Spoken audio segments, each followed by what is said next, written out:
All right, Brett. Oklahoma, Texas. You got them in your Big 12 championship game. Do you put either of those teams, the winner of that game, in the college football playoff? This year, I'm going against that. I don't think the Big 12 will get a team.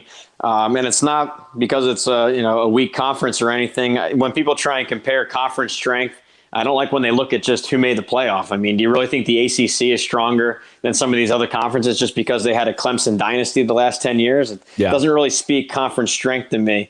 If anything, it seems like if it's a dynasty, there's not much competition over there. But long story short, with the Big 12, I see 5 top 25 teams. So a lot of above average, strong teams. I don't see anything top 5, though. My conference champ I have is Texas. The problem with that is they got to play at Alabama week 2. We talked about that. That's going to be really tough.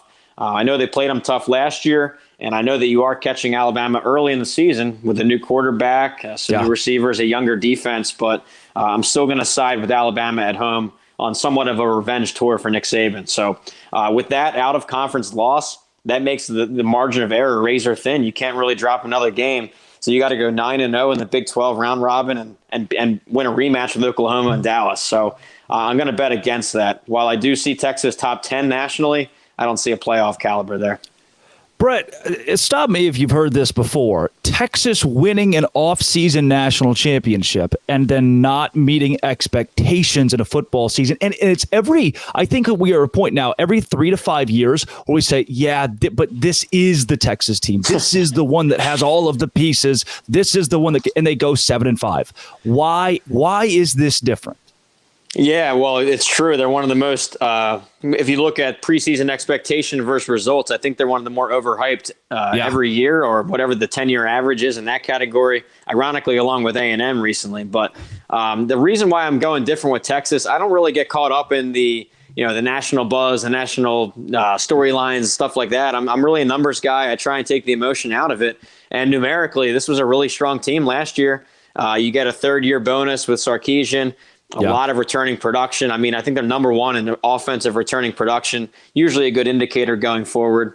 I dig a little deeper in my stats, and I mean, they were top 20 in almost everything last year. So if you were just to cover up the helmet logo there and Texas Longhorns at the top of the page, you'd think that this is a solid top 10 team. So for those reasons, I'm trying to dodge the preseason hype. But when you look at the fundamentals, if you will, I still like Texas. Well, look, nobody's going to call you foolish for putting Texas and OU high. These are the 2 most talented teams in the Big 12, and they should compete for a Big 12 championship every year. And you won't be crazy when Texas fails to meet expectations because it's happened so consistently. But, Brett, that Oklahoma team we've talked about, they were bad last year. They were really bad last year, and now you have them in the Big 12 title. Again, they've got the most talent in this league, them alongside Texas. How do they go to Arlington after such a dud under Brent Venables in year 1? Yeah, so while Texas definitely has the stat fundamentals, Oklahoma certainly does not. This is more of a projection forward of what I think the defense could become under the second year under Brent Venables. I got a lot of guys back, but really the transfer market was huge for them. So this year I put in addition to the all Big 12 team, which is pretty common, I put an all transfer team in there just because there was so much player movement again this year. And Oklahoma landed 4 all transfer defenders from the Big 12 onto their team. So top 10 transfer class again.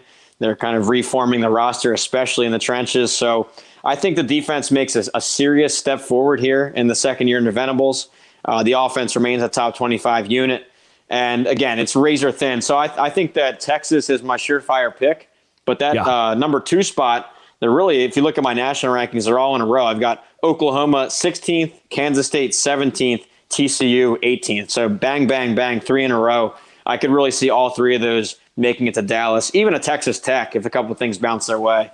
But yeah, right now with Oklahoma, it's more of a projection of maybe some defensive gains.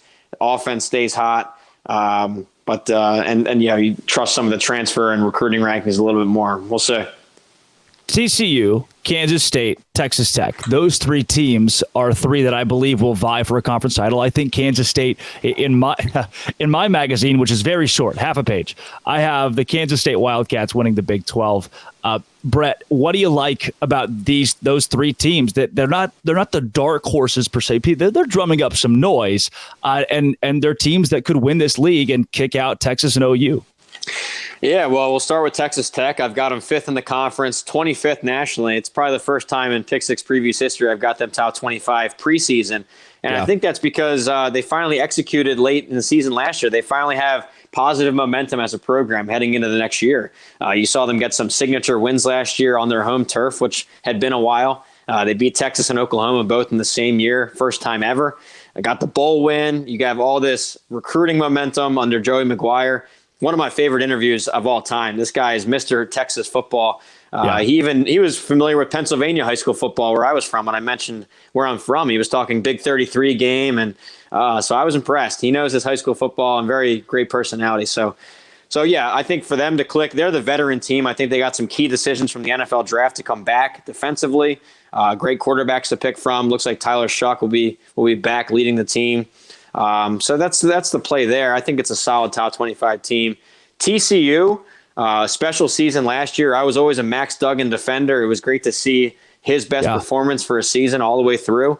Really a lot of magic. You know, the TCU team last year felt like an old-fashioned college football magical season it seemed to happen almost every year. Unfortunately, it's gone away, but where a team out of nowhere would make a run, win a lot of close games, grind it out, and make it to the title game. So great throwback story. All that offense is gone. I mean, the proven parts of it, I think 9 starters out of there.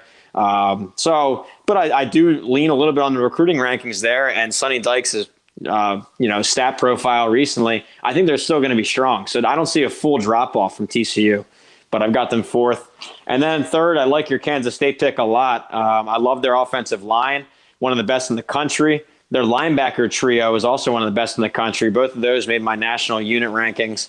Some key transfers coming in at running back and receiver to replace some playmakers. And like we mentioned, Will Howard, I think he's one of the most underrated guys, not only in the Big 12, but nationally. No one's talking about this guy and the impact he had last year. So, it would not surprise me at all to see Kansas State right back in there. Brett, before we get your ideas on expansion and where it's going next, I want to tie the bow here with the Big 12 and how you previewed it. When our listeners go to the water cooler at work today or tomorrow and bring home one piece of information about the Big 12, one little take that you have that most people aren't talking about, what might that be? Oh, that's a good one. Well, I think it would be the interesting part about if Texas can really finish off a conference title here in their final season in the league. I think that's going to be the national storyline and should be in Big 12 country just because of, it's been since 2009. It's been Colt McCoy. They've had a couple close calls. They made it to Dallas, I think, once with Ellinger. But, for such a blue blood, a powerhouse revenue machine, to not win the conference for that long, what would be their final 14 years in the conference, incredible. So, and we'll see. The last time a team left Nebraska, they got everybody's last shot. And I think that's going to happen as always. It always happens at Texas, but even especially this year, they're going to get everybody's best shot. Even the referees are going to be tough on them, I'm sure. Tongue in cheek with that one, but we'll see. It's probably the storyline. The other one that I was excited about until it got overshadowed by realignment was seeing these 4 new teams promoted to the Power 5 level. I mean, I was really excited when I was writing that. Got to study 4 new programs with UCF, BYU, Cincy, and Houston. That would have been a storyline. But, in the weeks since I published the book, the whole conference map has been realigned. So that will be kind of dwarfed by the bigger news. Yeah. Well, Brett, I want to go right there where you hit that expansion. These 4 new teams that are coming in this year, and then another 4 from the Pac-12 next year, right here on Locked On Big 12, part of the Locked On Podcast Network, your team every day.